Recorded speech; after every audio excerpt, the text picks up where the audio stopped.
Assalamualaikum, salam sejahtera dan salam Malaysia Madani. Selamat datang ke Influencer at Japan bersama saya Hisham Saleh. Sama macam episod-episod sebelum ini di Influencer at Japan, kami akan bawakan anda topik-topik yang menarik untuk kita bincangkan bersama-sama dengan tetamu jemputan kami. Dan pada hari ini kita akan bawa satu topik yang saya kira agak sensitif tapi sangat penting untuk kita bincangkan.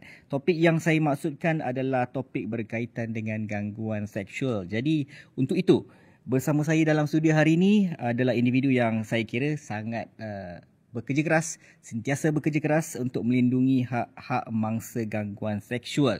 Jadi saya persilakan Puan Nur Syohaida Zainal Azhar, Ketua Seksyen Tuntutan dan Perundangan di Tribunal Bagi Anti Gangguan Seksual atau lebih dikenali sebagai TAG. Selamat datang Puan. Terima kasih. Terlebih dulu bagi pihak Tribunal Bagi Anti Gangguan Seksual, kami ingin mengucapkan terima kasih kepada pihak Jabatan Penerangan Malaysia kerana sudi menjemput TAG, nama glamour kami, Tribunal Bagi Anti Gangguan Seksual, membuat perkongsian kepada audiens pada hari ini. Okey, baik Puan. Saya rasa kita tak perlu ambil masa panjang, kita terus kepada agenda utama kita. Okey, mungkin Puan boleh perkenalkan macam mana tribunal itu sendiri, Tribunal Bagi Anti Gangguan Seksual atau TAG boleh bantu mangsa-mangsa gangguan seksual ni. Baik, terima kasih Syam. Untuk makluman semua, Tribunal Bagi Anti Gangguan Seksual ini ditubuhkan di bawah Akta Anti Gangguan Seksual 2022 atau kami kenali sebagai Akta 840.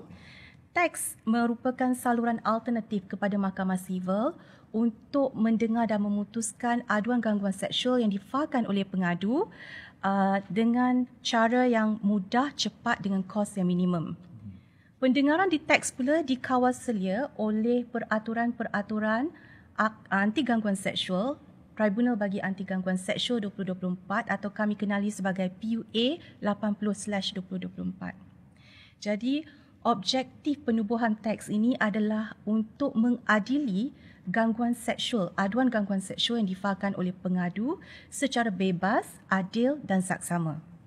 Sebelum penubuhan TAG, satu-satunya platform untuk mangsa mengambil tuntutan atau membuat tuntutan sivil adalah di Mahkamah Sivil. Jadi dengan tertubuhnya TAG, maka mangsa gangguan seksual kini mempunyai dua pilihan, sama ada untuk memfailkan tuntutan saman di Mahkamah Sivil atau memfailkan aduan di Tribunal Bagi Anti Gangguan Seksual. Okey Puan, tapi saya percaya masih ramai yang masih kurang jelas mengenai tata cara macam mana kita nak buat aduan berkenaan dengan gangguan seksual. Mungkin Puan boleh bagi pencerahan sedikit. In fact, saya sendiri pun masih lagi kurang faham apa sebenarnya definisi yang paling tepat mengenai gangguan seksual. Silakan Puan. Kita ke soalan apakah takrifan gangguan seksual. Di bawah Seksyen 2 Akta 840 Akta kami, gangguan seksual ditakrifkan sebagai apa-apa kelakuan yang tidak diingini yang bersifat seksual dalam apa-apa bentuk, sama ada secara lisan, bukan lisan, isyarat, visual atau fizikal yang ditujukan kepada seseorang yang secara munasabahnya menyebabkan seseorang berasa terhina, terganggu atau terancam kesejahteraannya. Jadi contohnya gurauan yang bersifat seksual walaupun sekadar gurauan jika ditujukan kepada seseorang dan seseorang itu berasa tidak selesa dan berasa perkara itu merupakan satu seksual, berbau seksual, maka itu boleh tertakrif atau dikategorikan sebagai gangguan seksual. Okay. Tapi Puan, tata caranya itu macam mana? Tadi Puan ada sebut gurauan. And then saya percaya pada waktu perbualan itu berlaku, bukti-bukti itu macam mana kita nak kumpul Puan? Okey. Yes. So kita pergi ke tata cara. Pertama sekali, siapa yang boleh memfailkan aduan di Tribunal Bagi Anti Gangguan Seksual, tribunal kami? Mangsa gangguan seksual tidak terhad kepada jantina, umur ataupun sektor pekerjaan boleh datang membuat aduan di TAG. Cara dia bagi memulakan proses aduan di TAG adalah memfailkan borang satu yang kita namakan sebagai borang aduan. Borang aduan itu boleh didapati di kaunter Tribunal bagi Anti Gangguan Seksual. Ketika ni kami beroperasi di KPWKM, Aras Lobby, ataupun dimuat turun dari laman web kami, KPWKM. Dan butiran yang diperlukan di borang satu adalah seperti tarikh, masa, tempat, jenis gangguan, kekerapan gangguan dan nama dan alamat responden. Responden ni kita tujukan kepada pelaku. Jadi butiran ini mestilah dilengkapkan dan kemudian bayaran fee hanya sebanyak RM30 dibayar kepada pihak tribunal untuk memproses aduan ini. Setelah borang ini lengkap dan dimeterai dengan teks punya meterai, borang ini hendaklah diserahkan kepada responden, pelaku. Dan ada juga pengadu kata kami sebenarnya takut nak berdepan dengan pelaku ataupun responden. Kenapa teks masih suruh kami pergi juga serahkan borang ni? So kita nak jelaskan kepada orang awam, serahan di sini bukan bermaksud serahan ke diri saja. Dia boleh diwakili oleh pihak lain-lain untuk diserahkan secara ke diri, secara serahan tangan. Ataupun ada cara kedua adalah dengan cara mengepost gunakan AR dengan akuan terima. Ataupun paling senang, tampal saja di premis di alamat terakhir responden tersebut. Jadi kena tunjukkan bukti serahan telah selesai, beritahu kepada tribunal supaya tribunal boleh ambil tindakan seterusnya. Puan, adakah aduan ni boleh dibuat hanya untuk rakyat Malaysia saja ataupun siapa-siapa yang tinggal di Malaysia boleh buat laporan? Okay. Di bawah akta kami, di bawah Akta 840, mangsa siapa saja boleh buat aduan, tak kisahlah warga negara, bukan warga negara, bermaslahatin atau tidak, boleh membuat aduan di teks selagi kejadian itu berlaku di Malaysia. Dan tarikh tempoh masa adalah pada atau selepas 8 Mac 2024. Teks tidak boleh menerima aduan kejadian yang berlaku sebelum 8 Mac 2024. Itu. Puan, kalau tadi Puan ada sebut segala aduan atau laporan perlu diserahkan di pejabat teks di Putrajaya, Puan. Betul. Di kaunter. Ya, betul. So macam mana pula kalau ada pengadu daripada mungkin negeri di Sabah dan Sarawak ke, atau utara atau selatan yang jauh sikit daripada Putrajaya? Soalan yang bagus, Cik Syam, sebenarnya praktikal. Pada masa ini memang teks sedang dalam proses atau melaksanakan penfailan aduan secara digital atau secara e-filing. Namun mengambil masa, insya-Allah mungkin tahun ini bulan 9 macam tu insya-Allah boleh diteruskan. Pada masa ini bukan bermaksud mangsa yang berada di luar Lembah Kelang boleh tidak boleh memfailkan aduan. Ya, kita masih membenarkan kita masih menerima penfailan secara pos. Jadi boleh hubungi pihak teks bagaimana untuk melengkapkan borang atau mendaftarkan aduan secara pos. Dan kita ada kes yang telah didaftarkan dan didengar di Sarawak. Ya, kita akan travel ke sana untuk memudahkan pendengaran pihak-pihak yang terlibat. Ada mungkin ada talian yang kita boleh kongsikan dekat penonton di luar sana. Apa talian dia tu? Okey, boleh terus saya nak mempromosikan talian kami 15999. Itu talian general, boleh minta terus bercakap dengan teks ataupun pihak operator yang terdiri pada ahli atau warga KPWKM. Dia akan salurkanlah ke mana aduan ini patut ditujukan. 24 jam ke? Macam 24 jam. 1599 24 jam. Okay. Kalau teks lah kita punya pejabat ikut office hours. Okey. Baik, sebelum kita bergerak ke soalan seterusnya, kita ada rakaman video, kita ada VT yang kita nak tonton dulu. So, silakan. Yes, Mom. I'm about to take the train now. Okay, Mom. No talking to strangers and be alert all the time. Got it. Okay, love you too, Mom. Bye.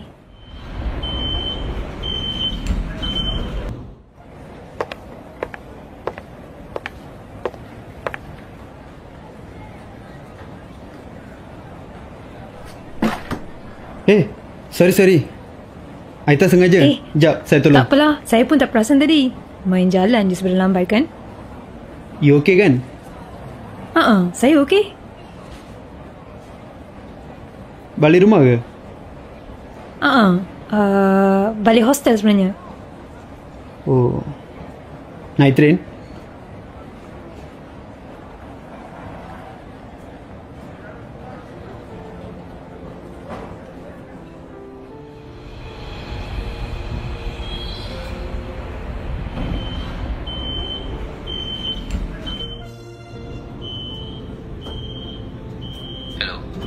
Sayang, ada problem sikit. Stesen Terminal, Sentul Timur. Terima kasih kerana menggunakan LRT laluan Ampang. Terminal Station, Sentul Timur.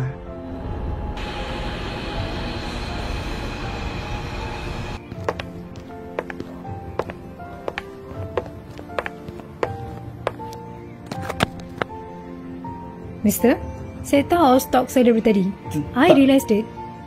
And I'm very much uncomfortable about it. Hentikan. Stop it. Saya boleh je buat aduan polis on you. And awak tahu tak? Awak akan disiasat mengikut Seksyen 509 Kanun Keseksaan. Tapi, saya bagi awak chance. I am warning you. Menyentuh tanpa kebenaran, memandang secara tak senonoh dan mengambil gambar tanpa persetujuan, semuanya gangguan seksual. Look, I'm not weak and saya tak takut. Now, leave. Hello. Sayang, ada problem sikit. Ada orang ikut saya. Okay, jangan panik sayang. Make sure you move in the crowd. Bila train dah stop, jalan ke arah auxiliary police yang ada dekat dengan platform atau stesen tu. Then, turn your back and cakap secara tegas to that stalker. Bagi amaran dekat dia. Tell him you will have to make a report. Jangan takut. Saya dah nak sampai. I'll meet you there sayang. You got this. Trust me, you got this.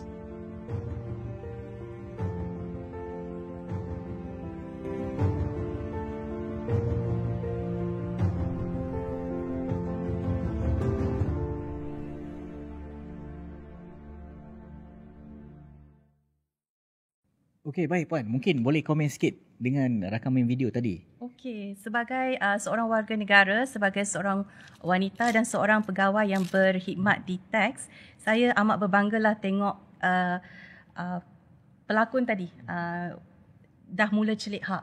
Okey, berani dan berani untuk menyatakan dia punya pendapat dan to say no. Okey, sebenarnya sebelum tribunal ini beroperasi, Jabatan Pembangunan Wanita dan KPWKM telah mengadakan program kesedaran advokasi tentang gangguan seksual. Jadi kita dapat lihat hari ini di mana-mana premis kerajaan atau swasta dah ada yang notis hentikan gangguan seksual. Dan alhamdulillah masyarakat mula sedar apa itu gangguan seksual, dan bila tertubuhnya tribunal gangguan seksual, mereka tahu sebenarnya ada saluran untuk mereka pergi buat aduan sekiranya terganggu dengan perbuatan gangguan seksual seorang pelaku.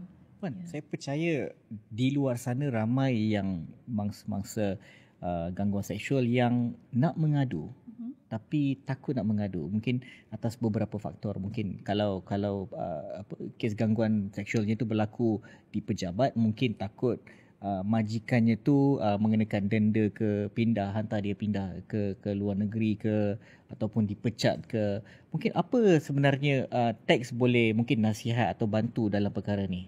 Okey. Soalan yang praktikal, memang teks juga menerima pengadu yang takut. Bila datang ke kaunter, dia nak buat aduan, lepas tu dia balik, tak jadi buat aduan sebab dia takut. Dia fikirkan implikasi sekiranya dia buat aduan. Apa yang teks boleh nasihatkan? Pertama, bila nak buat aduan di teks, pengadu ni hendaklah bersedia dari segi fizikal, mental dan emosi. Jika pengadu masih lagi 50-50 bercelaru, memang kita akan nasihatkan pengadu untuk dapatkan bantuan profesional seperti pegawai kaunseling atau pegawai psikologi untuk kurangkan trauma.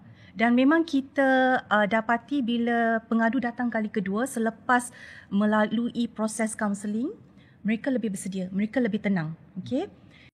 Okey, bila datang ke tribunal bagi anti gangguan seksual, tribunal dah ada satu impression atau anggapan pengadu ni dah bersedia sebenarnya ada dengan bukti. Dia tak boleh datang kosong.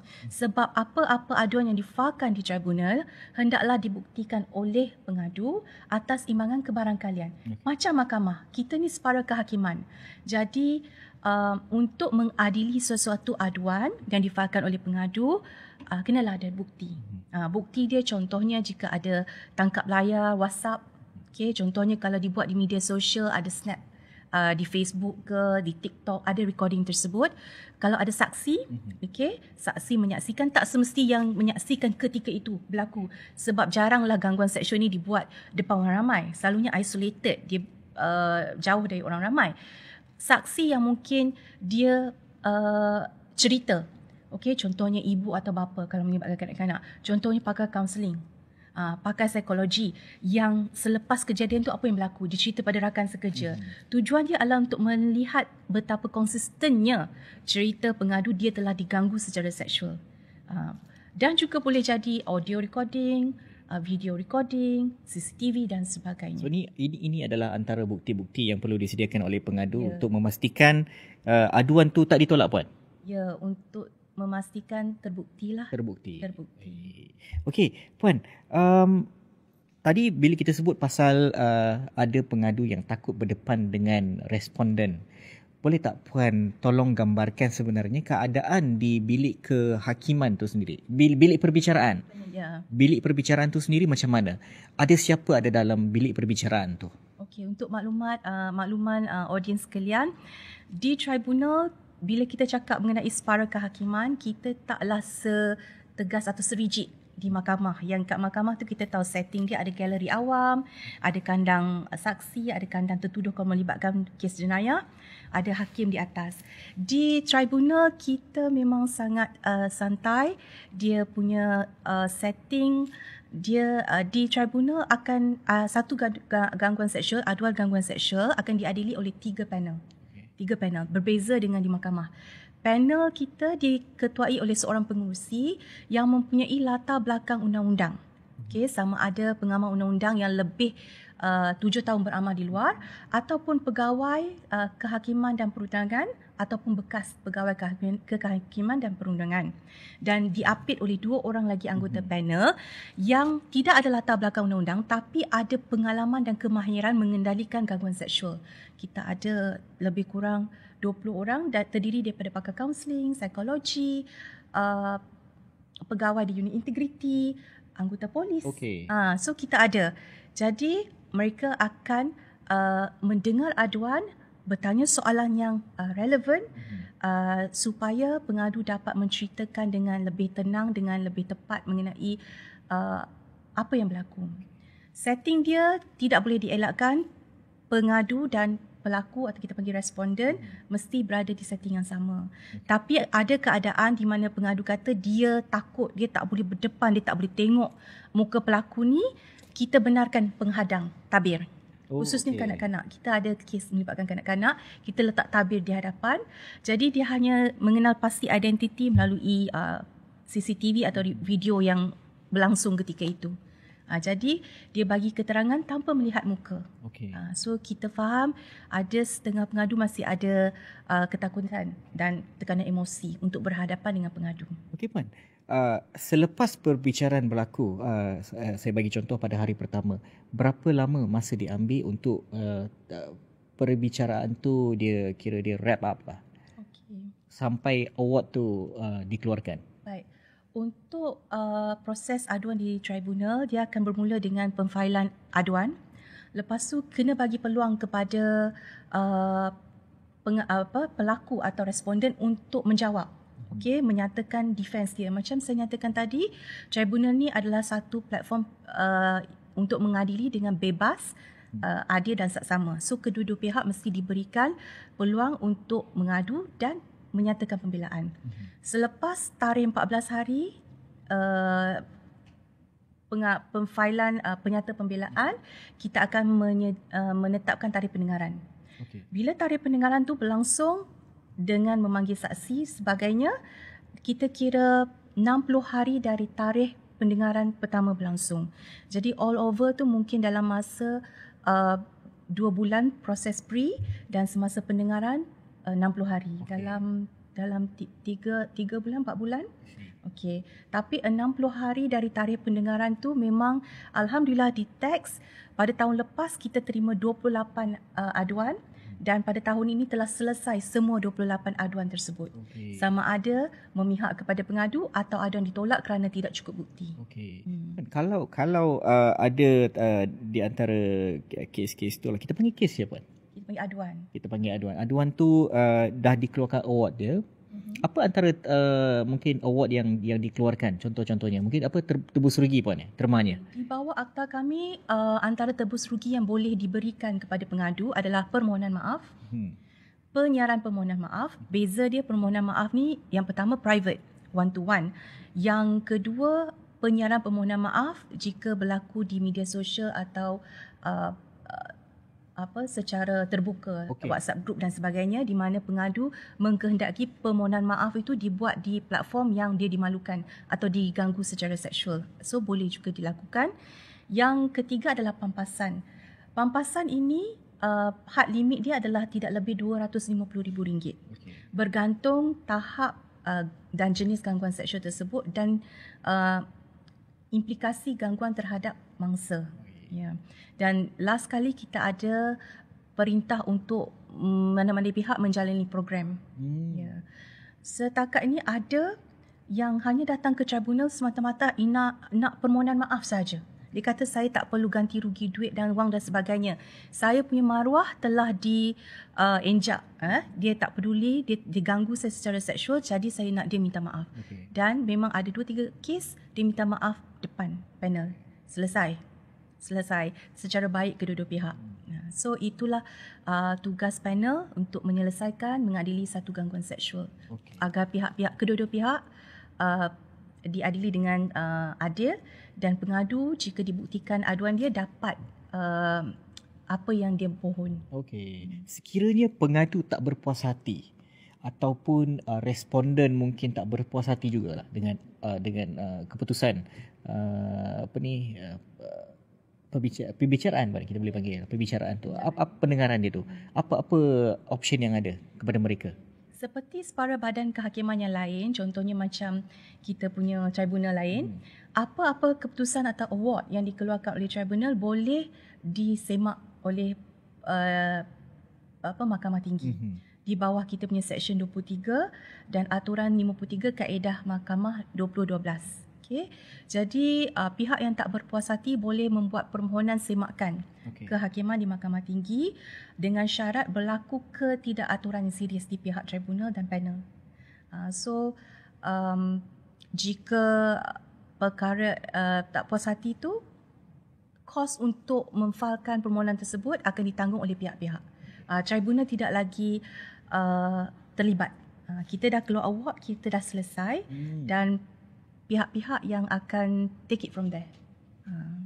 Okey, katakanlah selepas award dah dikeluarkan and then responden pun akur, pengadu berpuas hati, ada tak ruang untuk pengadu mungkin membuat laporan polis untuk atas dasar pelindungan?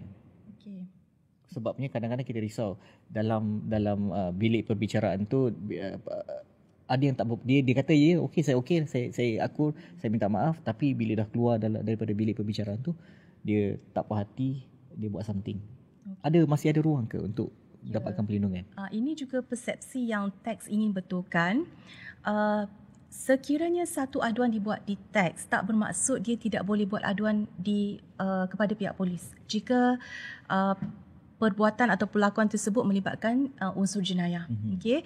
Contohnya memang pengadu ni dia rasa takut bila dibuat aduan dia akan diugut, terancam keselamatan dan sebagainya. Memang tax akan menasihatkan atau memberitahulah kepada pengadu bahawa dia ada ruang atau pilihan untuk membuat aduan polis untuk mendapatkan perlindungan ataupun mendapatkan perintah perlindungan sama ada daripada JKM dan sebagainya, pihak berkuasa yang lain. Kerana tax tidak ada bidang kuasa untuk memberikan perintah perlindungan. Tax hanya memberikan platform untuk pengadu memfailkan aduan. Okey, untuk aduan kepada pihak polis, lagi cepat lagi bagus. Okey. Lagi cepat lagi bagus. Tapi untuk aduan di teks, kita memang nasihatkan jangan terburu-buru. Dapatkan keterangan bukti terlebih dahulu, make sure kita dah tenang, sedia datang ke tribunal untuk memfailkan aduan, untuk membuktikan aduan. So berbeza dia punya nasihat. Sebab apa? PDRM kalau dia rasa terancam, itu adalah bidang kuasa PDRM untuk siasat, untuk memberi perlindungan kepada mangsa tadi. So kena cepat.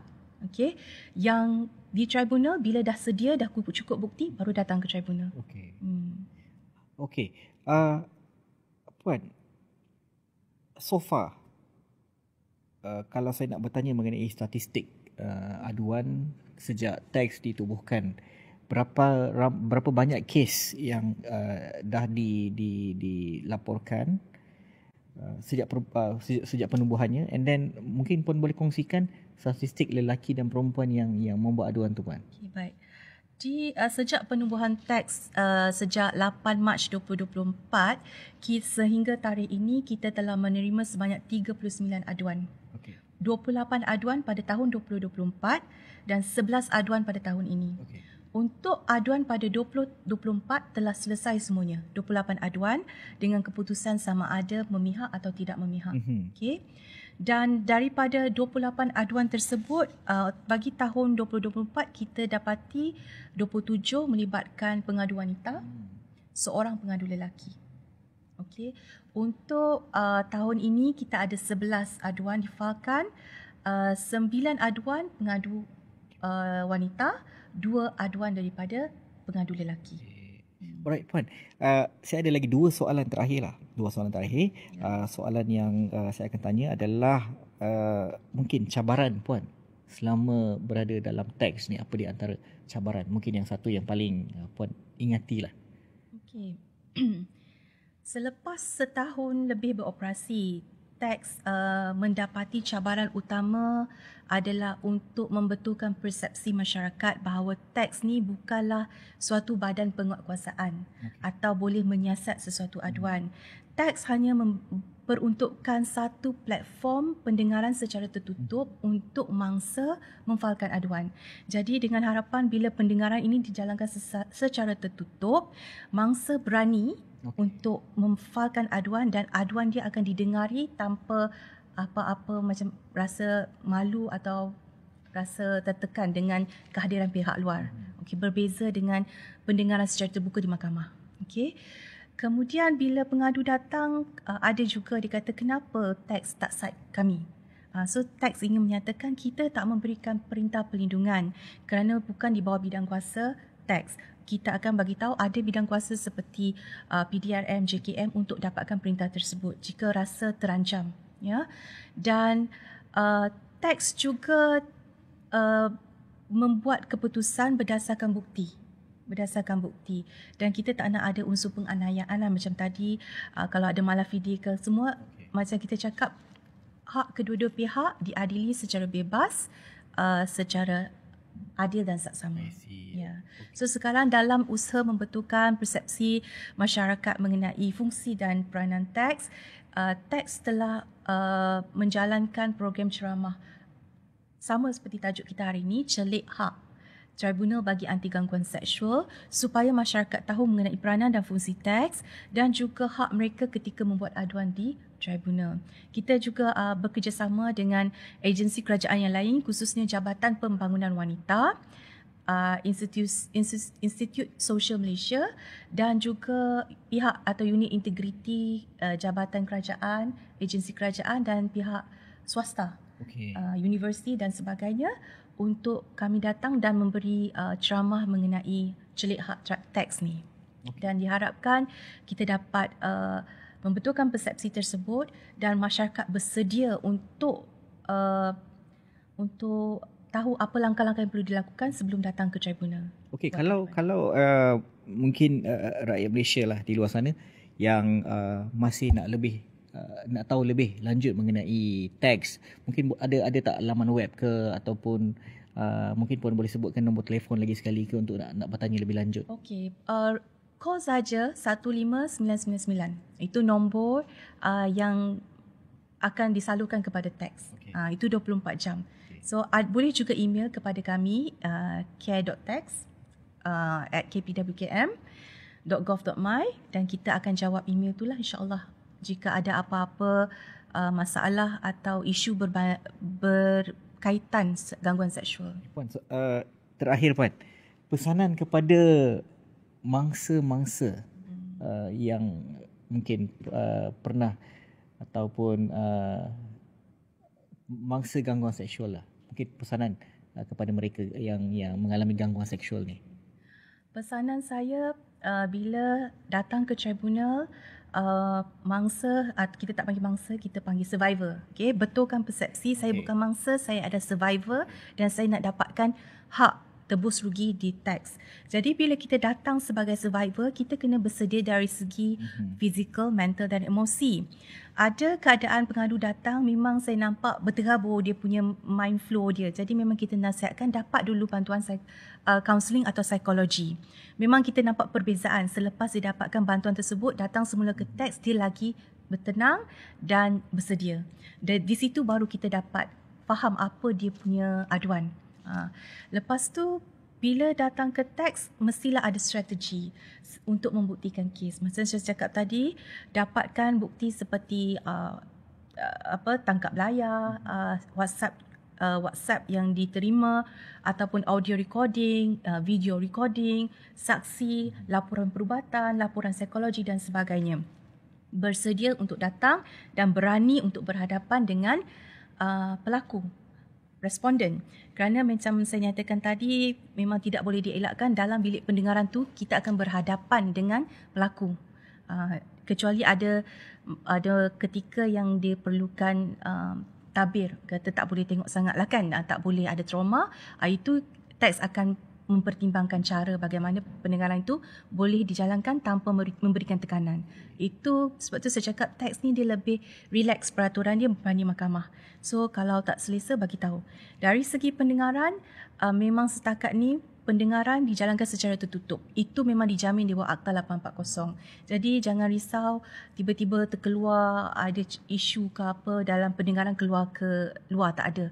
Alhamdulillah so far dalam kes kita terima all contained within text. So dengan harapan kepada masyarakat berani buat keputusan, berani berhadapan, berani berdepan dengan pelaku gangguan seksual. Okey, baik. Terima kasih banyak Puan Syahidah. Jadi saya kira itu saja perkongsian kita untuk hari ini. Terima kasih lagi sekali kepada Puan Nur Syahidah di atas perkongsian pada hari ini. Semoga apa yang dikongsikan, dibincangkan, dibicarakan pada hari ini dapat memberi manfaat kepada semua orang di luar sana. Tapi apa yang paling penting, tuan-puan kena berani, survivor dekat sana. Jangan takut, anda tidak bersendirian. Tags boleh membantu anda. Itu saja untuk kali ini. Jumpa lagi. Terima kasih kembali.